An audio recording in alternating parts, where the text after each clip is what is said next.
Bom dia, pessoal. Vamos dar sequência na nossa leitura. No último encontro, a gente tinha parado na página 55, né? Então, vamos ler agora 56, o eu e o outro. Da última vez, chegamos a um ponto que nos perguntávamos qual é a natureza da resistência. Vocês sentiram que existe ambiguidade e não somente complexidade. Na nossa abordagem desse fenômeno da resistência, diversas formulações de Freud parecem mostrar que a resistência emana daquilo que está para se revelar, isto é, do recalcado e do Werner, ou ainda Undertrack, ou algo assim. Então, essas duas palavras, a primeira, ela significaria algo como reprime, e a segunda como suprimido. E daí, seguindo no texto, eles falam, os primeiros tradutores traduziram Undertook por sufocado, é bem frouxo. Esse Werner ou Undertook seria a mesma coisa? Não vamos entrar nesses detalhes. Então, por que que ele né, fala sobre isso agora? Só o faremos quando tivermos começado a ver se estabelecerem na experiência distinções entre esses fenômenos. Gostaria de levá-los hoje nos escritos técnicos, a um desses pontos em que a perspectiva se estabelece. Antes de manejar o vocabulário, trata-se de tentar compreender, e com esse fim, colocar-se num lugar a partir do qual as coisas se ordenem.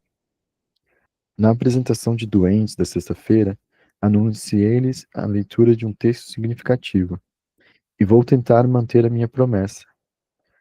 Existe no meio da coleção dos escritos de técnico um texto que se chama A Dinâmica da Transferência. Como todos os textos dessa coleção, não se pode dizer que tenhamos motivos para estar inteiramente satisfeitos com sua tradução. Existem inexatidões singulares, que vão até os limites da impropriedade. Há algumas espantosas, elas vão todas no mesmo sentido, que é apagar as arestas do texto. Aqueles que sabem o alemão, nem sei o quanto recomendar, que se dirijam ao texto original. Assinala um corte na tradução, um ponto colocado na penúltima linha, que isola uma frase muito pequena, que parece estar ali sem que se saiba por quê.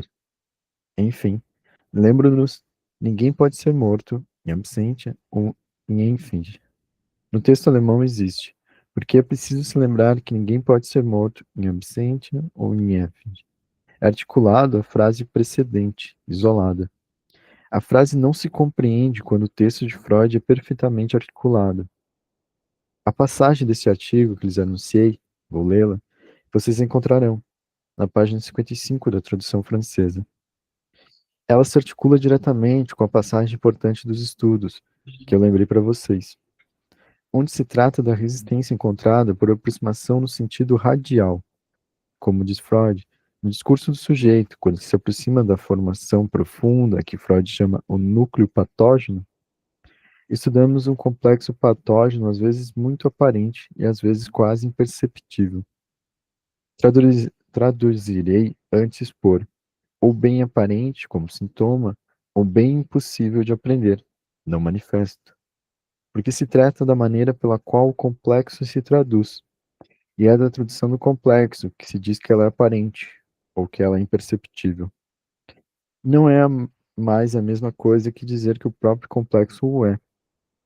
Existe na tradução francesa um deslocamento que basta para produzir uma flutuação. Eu continuo. Desde a sua manifestação no consciente até as suas raízes no inconsciente, chegamos logo a uma região em que a resistência se faz sentir tão nitidamente que a associação que surge então leva a sua marca. Dessa resistência, e nos parece como um compromisso entre as exigências dessa resistência e a do trabalho de investigação, não é propriamente a associação que surge, é Nastel Enfant. Não sei o que significa. A próxima associação. Mas enfim, o sentido é conservado. Deixa eu ver o que significa isso.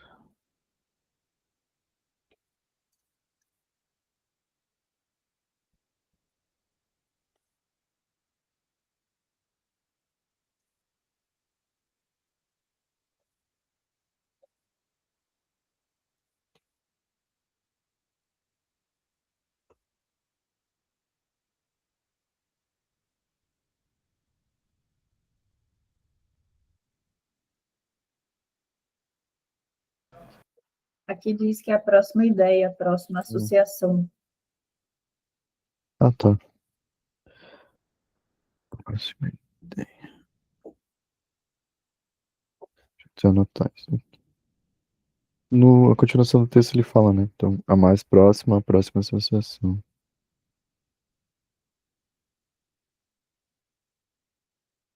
Continuando. Mas, enfim, o sentido é conservado. A experiência, aí está o ponto capital. Mostra que é aqui que surge a transferência, quando alguma coisa entre os elementos do complexo no conteúdo deste é suscetível de se reportar à pessoa do médico. A transferência ocorre, fornece ideias seguintes, expressas sob a forma de uma resistência, de uma parada das associações, por exemplo. Tais experiências nos ensinam que a ideia de transferência chegou a deslizar de preferência a todas as outras ocasiões, passíveis até o consciente, justamente porque ela satisfaz a resistência. Esta última parte da frase, sublinhada por Freud, um fato desse gênero se reproduz um número incalculável de vezes, ao longo de uma psicanálise. Todas as vezes que nos aproximamos de um complexo patógeno, é antes a parte complexa que se pode converter em transferência, que é empurrada em direção ao consciente, e que o paciente se obstina em defender com a maior tenacidade. Os elementos desse parágrafo que merecem destaque são estes. Inicialmente, logo chegamos a uma reunião em que a resistência se faz sentir com nitidez. Essa resistência emana do processo mesmo do discurso da sua aproximação, se é que posso dizer isso. Em segundo lugar, a experiência mostra que é aqui que surge a transferência.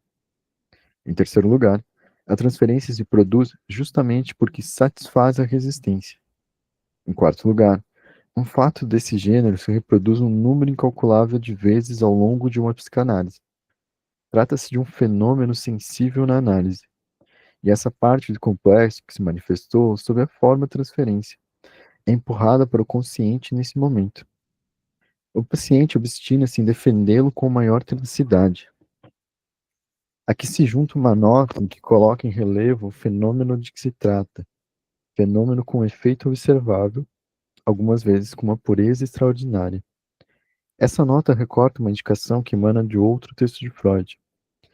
Quando o paciente se cala, há todas as chances de que essa parada no seu discurso seja devida a algum pensamento que se relaciona ao analista.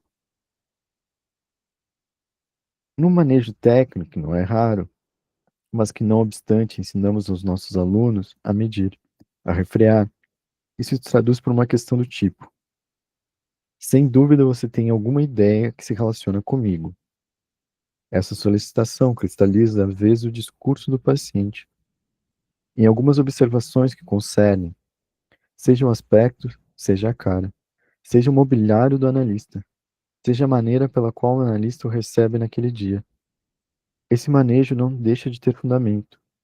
Alguma coisa dessa ordem pode habitar nesse momento o espírito do paciente, e focalizando assim as associações. Pode-se extrair delas coisas muito diversas, mas observa-se, às vezes, um fenômeno infinitamente mais puro. No momento em que parece pronto para formular alguma coisa de mais autêntico, de mais quente, do que jamais pode atingir até então, o sujeito, em certos casos, se interrompe e emite um enunciado que pode ser este: eu realizo de repente o fato da sua presença. Está aí uma coisa que me aconteceu mais de uma vez, e de que os analistas podem facilmente dar testemunho. Esse fenômeno se estabelece em conexão com, com a manifestação concreta da resistência que intervém no próprio tecido da nossa experiência, em função da transferência. Se ele adquire valor seletivo, é que o próprio sujeito sente, então, com uma brusca virada, uma viravolta súbita, que o faz passar de uma vertente a outra do discurso, de um acento a outro da função da palavra.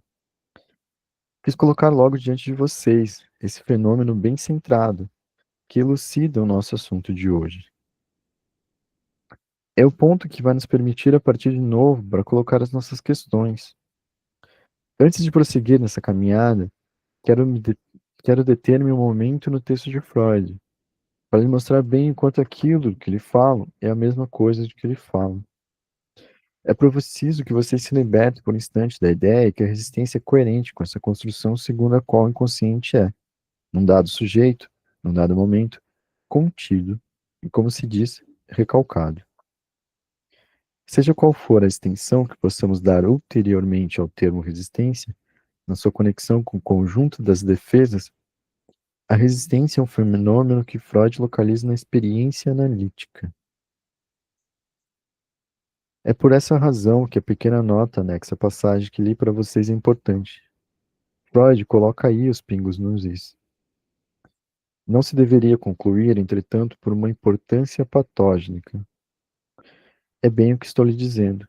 Não se trata da noção que temos só depois, daquilo que motivou no sentido profundo do termos, as etapas do desenvolvimento do sujeito.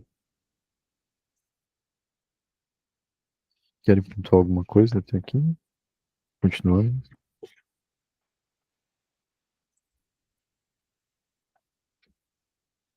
Por uma importância patógena particularmente grande do elemento escolhido em vista da resistência da transferência, quando no curso de uma batalha, os combatentes disputam encarnacidamente a posse de algum pequeno campanário ou de alguma fazenda, não deduziremos disso que essa igreja é um santuário nacional, nem que a fazenda abriga os tesouros do exército. O valor dos lugares pode ser tático e só existir para esse único combate. É no movimento através do qual o sujeito se revela que aparece um fenômeno que é a resistência. Quando essa resistência se torna muito forte, surge a transferência. É um fato que o texto não diz, um fenômeno de transferência.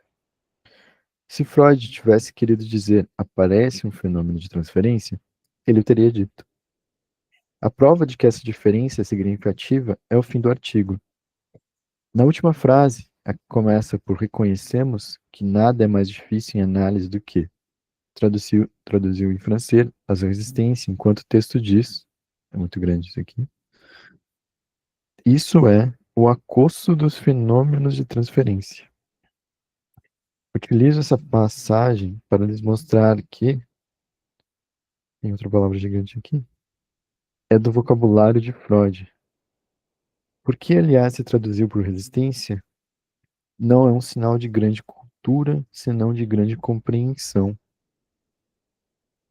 O que Freud escreveu é que aí, precisamente, surge não um fenômeno fenômeno mesmo de transferência, mas um fenômeno essencialmente relacionado com ela. Quanto ao resto, trata-se ao longo desse artigo da dinâmica da transferência.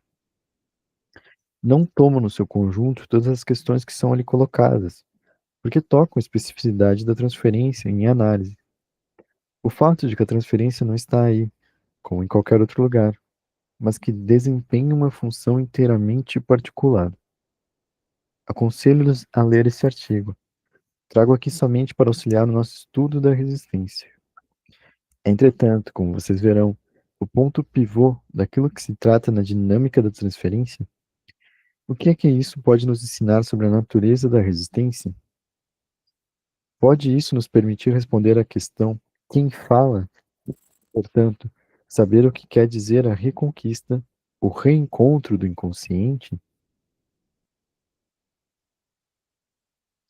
Colocamos a questão do que significa memória, rememoração, técnica de rememoração, do que significa a livre associação, enquanto nos permite aceder à formulação da história do sujeito. Mas o que acontece com o sujeito? Ao longo desse progresso, será que é sempre do mesmo sujeito que se trata? Eis-nos diante de um fenômeno onde aprendemos um nó nesse progresso, uma conexão, uma pressão original, ou antes, para falar propriamente, uma resistência. Vemos num certo ponto dessa resistência produzir-se o que o Freud chama transferência, quer dizer, aqui, atualização da pessoa do analista.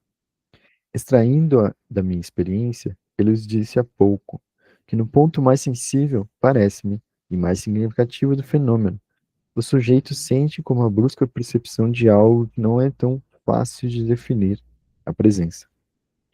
Está aí, um sentimento que não temos o tempo todo, Certamente, somos influenciados por toda espécie de presenças. O nosso mundo só tem a sua consciência, sua consistência, sua densidade, sua estabilidade vívida, porque de certa maneira levamos em conta essas presenças, mas não as realizamos como tais. Vocês sentem que é um sentimento de que eu direi que tendemos incessantemente a apagá-la da vida. Não seria fácil viver se a todo instante tivéssemos o sentimento da presença com tudo o que ela comporta de mistério.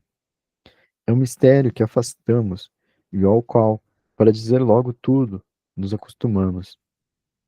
Acredito que está em algo em que não chegaríamos nunca a parar demasiadamente.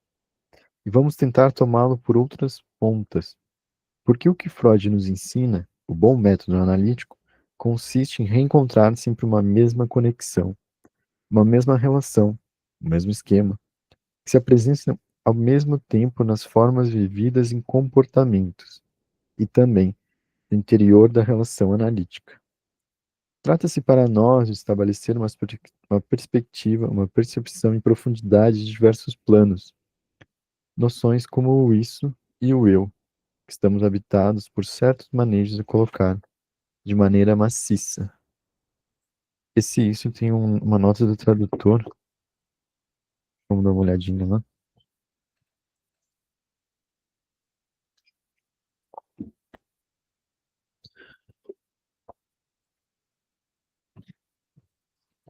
A nota do tradutor está na página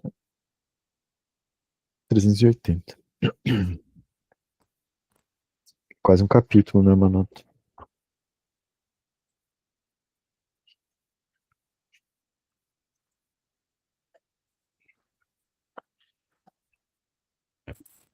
Tradução do Sá, que na literatura psicanalítica francesa corresponde ao S alemão, dada a prevalência do id na tradução portuguesa, trata-se de discutir o tema aqui proposto. O id latino é a solução da Standard Edition, que preferiu esse termo ao id, em nome do paralelismo com o ego. Então, é já estabelecido há muito tempo, pela Standard Edição 19, sem entrar diretamente no mérito da solução inglesa, pode-se dizer que a sua adoção na língua portuguesa não se sustenta. A forma mesmo como Freud justifica a escolha do termo nos indica, antevendo a estranheza do leitor diante da escolha de simples pronomes ao invés de nomes gregos pomposos. Para designar as duas instâncias psíquicas, Freud insiste no fato de que na psicanálise procura estar próximo do modo popular de pensar, preferindo se tornar os conceitos do mesmo cientificamente utilizáveis, ao invés de rejeitá-los. Acrescenta que é necessário proceder assim, pois os ensinamentos da teoria psicanalítica devem ser compreendidos pelos pacientes, frequentemente muito inteligentes, mas nem sempre letrados. E que o eu impessoal se liga diretamente a certas formas de expressão utilizadas normalmente. Freud nos mostra aí que a teoria deve utilizar o material significante da língua em que se elabora. Traduzir um texto de Freud e Lacan é fazer existir a teoria psicanalítica numa outra língua, isso é, fazer existir os seus termos na língua para a qual se traduz, na qual a teoria se fará ouvir. A esse respeito, e mesmo se nos escritos técnicos de Freud, Lacan utiliza alternativamente o id e o sa, é de notar que nos textos e seminários ulteriores haverá uma prevalência definitiva do sa. Cabia-nos, pois, para traduzir o sa, encontrar na língua portuguesa um termo que levasse simultaneamente em conta a solução francesa e o eu alemão. Pronome neutro de que não há equivalente gramatical exato nem no francês nem no português. O eu foi introduzido por Freud para designar as características psíquicas que não as do eu. Nesse texto, Freud atribui o termo Grod e cita Nietzsche, que designava por aí o que há de não pessoal e, por assim dizer, de necessário por natureza do nosso ser. O conceito freudiano designa, pois, o domínio psíquico estranho ao eu, referindo-se ao que é não pessoal, enquanto pronome. Com efeito, O eu é um pronome impessoal. Além do seu valor de demonstrativo, sa funciona como substituto de um pronome impessoal. Tendo em vista os nossos demonstrativos, o isso, como sa, é o mais indeterminado, funcionando igualmente como pronome impessoal. Não põe os pés na mesa, isso não se faz. Esse fato gramatical e ainda a valorização por Freud do uso corrente do eu alemão, uso que encontramos no francês e no português, é isso. Expressão que, aliás, serve para pontuar o discurso na análise. Nos levam a traduzir o sa por isso. Essa solução foi submetida ao Dr. Lacan e por ele aprovada. Então, esse texto gigante só para falar sobre isso.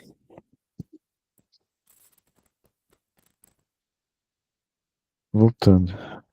Página 61, né? Último parágrafo.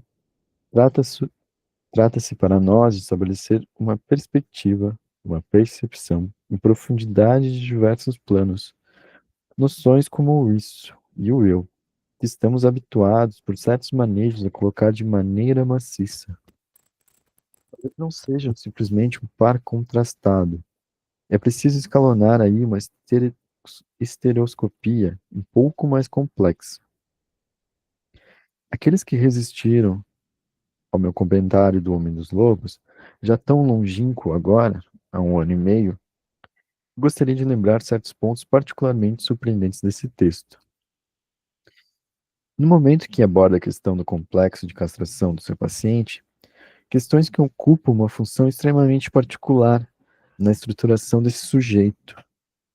Freud formula o problema seguinte: quando o temor da castração entra em questão nesse sujeito, aparecem sintomas que se situam no plano que chamamos comumente anal, porque são manifestações intestinais. Ora, todos esses sintomas nós o interpretamos no registro da concepção anal das relações sexuais.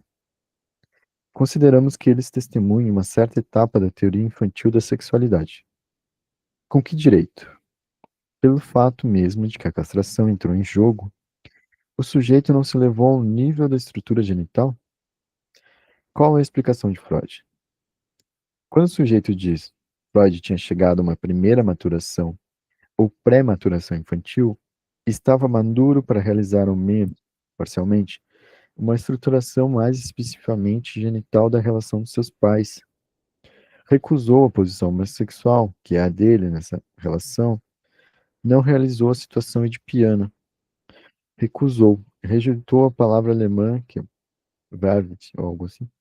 Tudo que é do plano da realização genital. Voltou à sua verificação anterior dessa relação afetiva.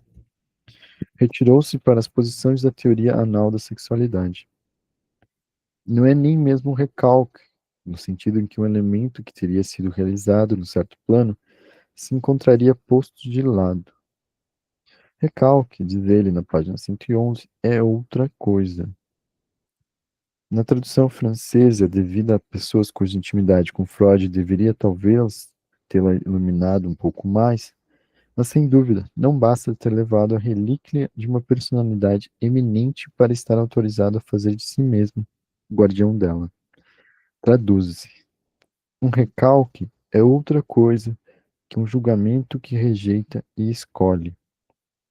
Por que traduzir verbo assim? Convém que é difícil, mas a língua francesa. Então o senhor Hippolyte ele faz um questionamento. Rejeição? Lacan retoma. Sim, rejeição. Ou no caso, recusa. Por que introduzir de repente um julgamento aí dentro a um nível em que em nenhum lugar há traço de Ortiel? A verbo 3 páginas diante, na linha 11, após a elaboração das consequências dessa estrutura, Freud conclui dizendo: é a primeira vez que útil vem a sua pena para encerrar a passagem, mas aqui não há. Nenhum julgamento foi feito sobre a existência do problema da castração, mas as coisas estão aí, como se elas não existissem. Essa articulação importante indica-nos que na origem, para que o recalque seja possível, é preciso que exista um para além do recalque, algo de derradeiro, já constituído primitivamente, um primeiro núcleo do recalcado, que não só se revela, mas que por não se formular, é literalmente como se não existisse. Sigo aí o que diz Freud. Entretanto, em certo sentido, está em algum lugar, porque Freud nos diz isso em toda parte. Ele é o centro de atração, que chama para si todos os recalques ulteriores. Eu direi que é a essência mesma da descoberta freudiana. Para explicar como se produz um recalque de tal ou tal tipo, histérico ou obsessivo, não é necessário, afinal de contas, recorrer a uma predisposição inata. Freud admite isso, às vezes, como um grande quadro geral, mas nunca como um princípio. Leiam o segundo artigo, em 1898, sobre as neuroses de defesa. As formas que toma o recalque são atraídas por esse primeiro núcleo, que Freud atribui então a uma certa experiência, a que chama experiência original do trauma.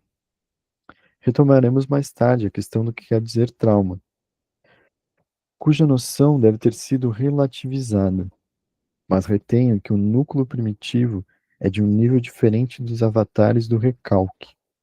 É o fundo e o suporte deles. Na estrutura daquilo que acontece ao homem dos lobos, o verbo da realização da experiência genital é um momento inteiramente particular, que o próprio Freud diferencia de todos os outros. Coisa singular, o que está ali excluído da história do sujeito, e que ele é incapaz de dizer, foi preciso, para dar cabo disto. O acosso de Freud é somente então que a experiência repetida do sonho infantil tomou seu sentido e permitiu não o revivido, mas a reconstrução direta do sujeito. Suspendo por um momento o tema do Homem dos Lobos para tomar as coisas por uma outra ponta. Tomemos Estudos dos Sonhos, no capítulo 7, consagrados ao processos do sonho. Freud começa resumindo o que se desprende de tudo que elaborou ao longo do seu livro. Parte do capítulo começa por essa frase magnífica. É bem difícil restituir pela descrição de uma sucessão, porque ele reelabora mais uma vez tudo o que já explicou sobre o sonho. A simultaneidade de um processo, cada parece abordar cada nova exposição de ideia para a vida. Essa frase indica bem as dificuldades mesmas que tenho aqui. Também eu, a retomar incessantemente esse problema que está sempre presente na nossa experiência, porque é preciso, sobre formas diversas, chegar a criá-lo, cada vez sob um novo ângulo. Freud explica-nos que é preciso refazer, a cada vez, o inocente. Há nesse capítulo, por enredo em alguma coisa de verdadeiramente muito.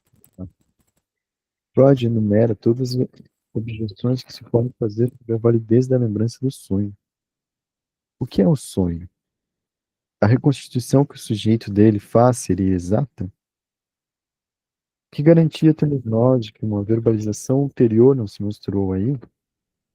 Todo sonho não seria uma coisa instantânea? A qual palavra do sujeito dá uma história?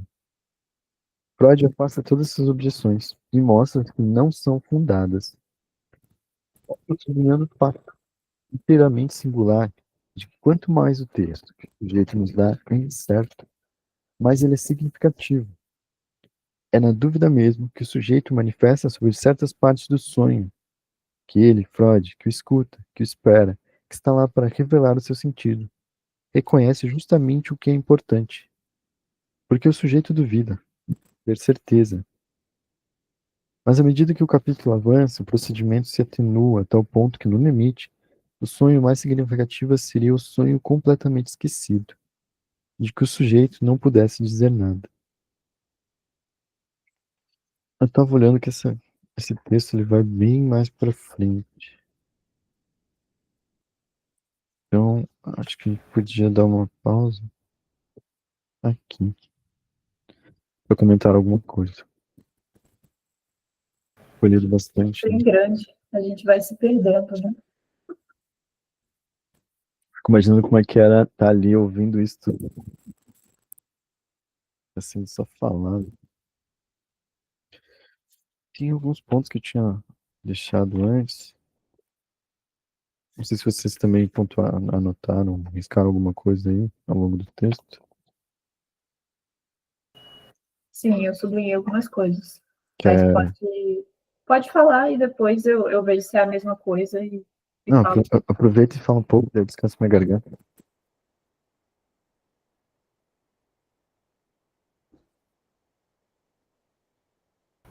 Vou buscar aqui no texto algumas partes que eu anotei, que eu marquei.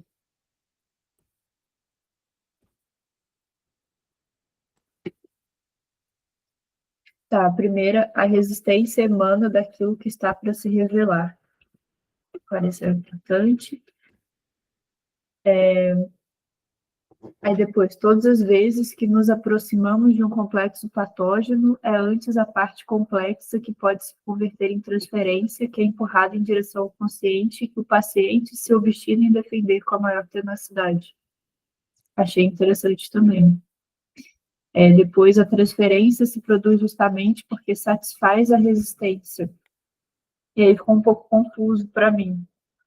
Nessa parte, eu acho que eu comecei a me perder da relação da transferência com a resistência. Aí depois, essa parte do complexo que se manifestou sob a forma transferência é empurrada para o consciente nesse momento. Quando o paciente se cala, há todas as chances de que essa parada no seu discurso seja devido a algum pensamento que se relaciona ao analista. Eu achei importante, mas fiquei um pouco confusa nessa relação da transferência com a resistência. Para pontuou alguma coisa parecida também? Sim, principalmente essa última frase que a Sofia falou, eu fiquei pensando se quando ele está falando que a resistência se relaciona ao analista, a gente pode pensar naquilo que ele já fala que não é do analista. Mas também eu fiquei analisando que pode ser em relação que a transferência se coloca quando o analisante coloca na gente algo que ele já coloca nos outros também, né? Como ele se relaciona com os outros, ele vai se relacionar com a gente. Eu fiquei essas duas ideias. Uhum.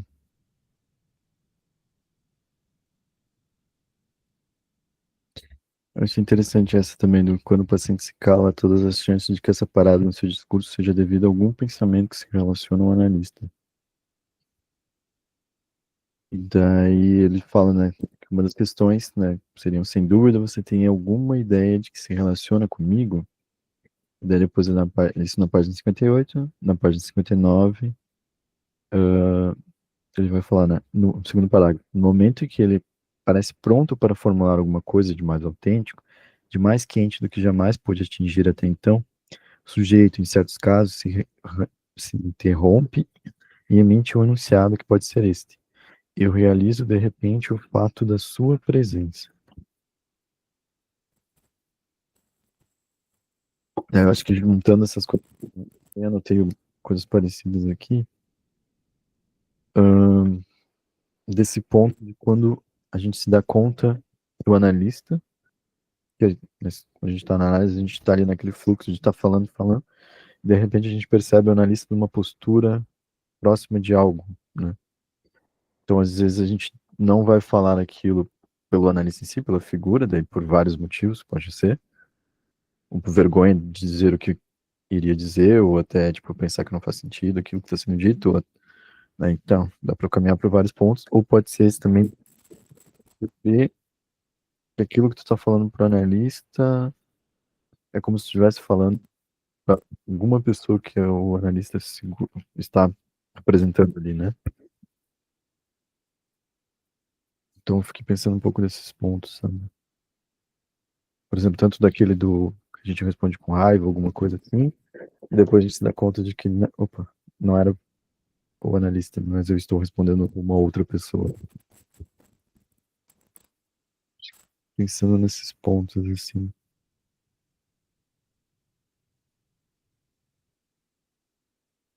E essa parte do complexo que da forma de transferência é empurrada nesse ambiente, que eu como a necessidade.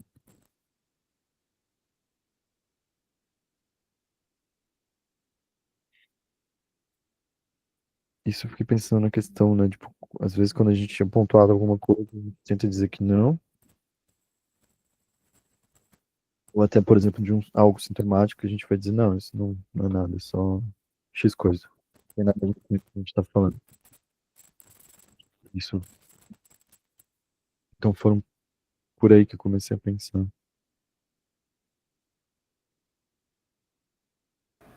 Mas o silêncio seria sempre uma resistência? Estou aqui pensando sobre isso.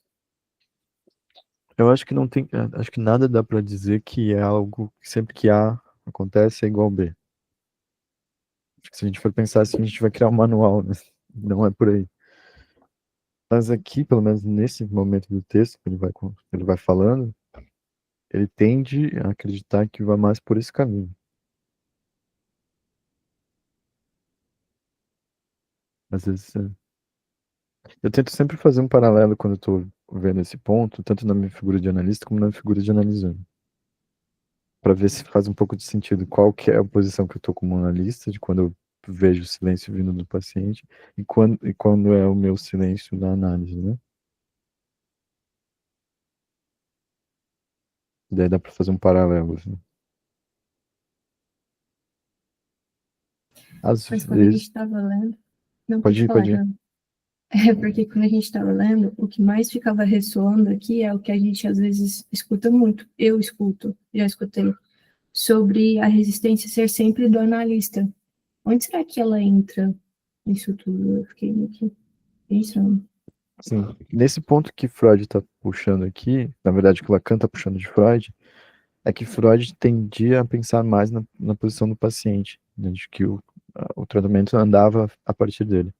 Depois tem alguns outros pensadores que vão falar, tipo Férez, e até Freud vai falando um pouco dessa contratransferência, que seria essa postura que o analista tem, mas seria a partir do analisando. Então, uma contratransferência que. Então, tu me faz uma transferência, eu te contratransferencio. Mas isso tudo a partir da pessoa que está como analisando o analista. Lacan puxa esses pontos de novo e vai tentar pontuar dizendo que, na verdade, isso que está acontecendo não é a partir do analisando, mas a partir do analista. Por isso que tem essa frase famosa que a resistência é do analista. E qualquer resistência.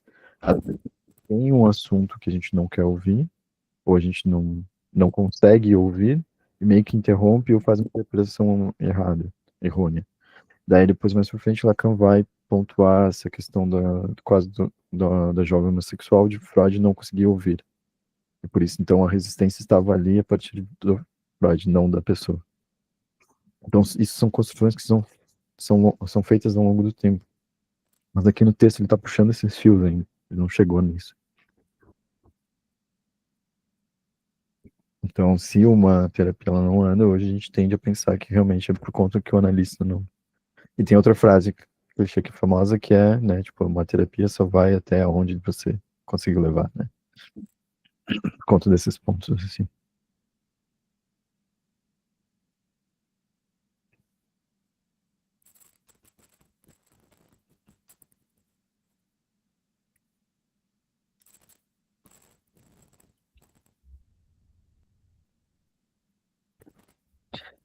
Tem uma construção interessante que você tomada aqui. Lembra que no começo, lá nos algumas lições anteriores, ele estava falando dessa posição, né, que na análise tinha uma pessoa, daí depois se percebe que existiam duas pessoas na análise, né, analisando o analista, e depois ele pincela que existe uma terceira pessoa, terceira posição. Só que ele não fala sobre, ele só fala, vamos falar à frente. E até então ele não volta de novo a falar explicitamente, né? Acho que ao longo das lições ele vai comentar sobre. Mas o que eu ia comentar era desse silêncio, né? E eu fiquei lembrando de alguns silêncios que eu tenho, e às vezes os silêncios são talvez não tanto do analista, mas de, tipo, não sei se eu tô a fim de falar agora sobre, sabe? Vai essa resistência pra mim.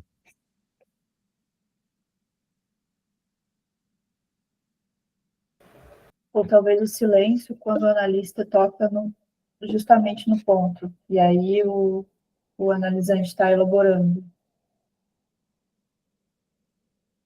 É, Mas aí eu fico pensando se é uma resistência ou se ele só está levando o tempo dele ali para elaborar. sim. Se é um silêncio ou uma pausa entre fala, né? Que eu acho que daí tem uma grande diferença mesmo. Ainda mais, eu fico pensando no dia a dia, né? Às vezes alguém te faz uma pergunta e a gente tem essa coisa da imediateza, tem que ser respondido logo. E daí se a pessoa para e pensa, a pessoa tá tentando responder, é isso? Mas calma, tô só pensando. Então eu acho que isso tem essa diferença. Um silêncio ou uma pausa para, né?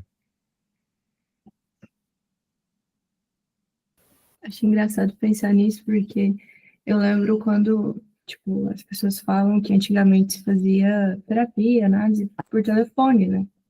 E como que era esse processo sendo por telefone? Se hoje pela internet, às vezes, a internet oscila, imagine por ligação, como que era tratado esse silêncio.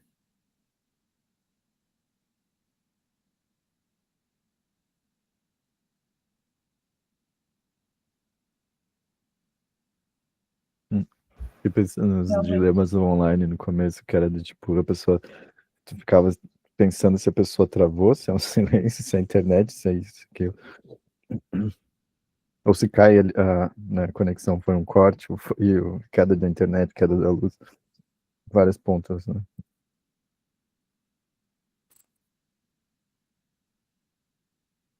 que você ia falar, Sofia? Não, eu ia dizer que é curioso mesmo, mas acho que são os reais do trabalho que atravessam a gente e às vezes a gente tem que lidar com isso e até aproveitar esses silêncios, essas intervenções externas como um corte também. Às vezes faz sentido, né? Às vezes caiu a internet e não faz sentido voltar também, Uhum. No real, manifestando. o real do trabalho.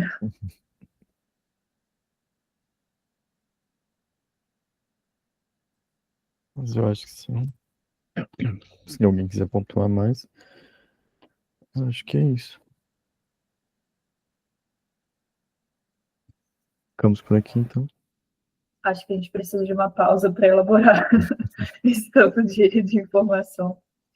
É, foi um texto tenso, né? A gente parou na página 64.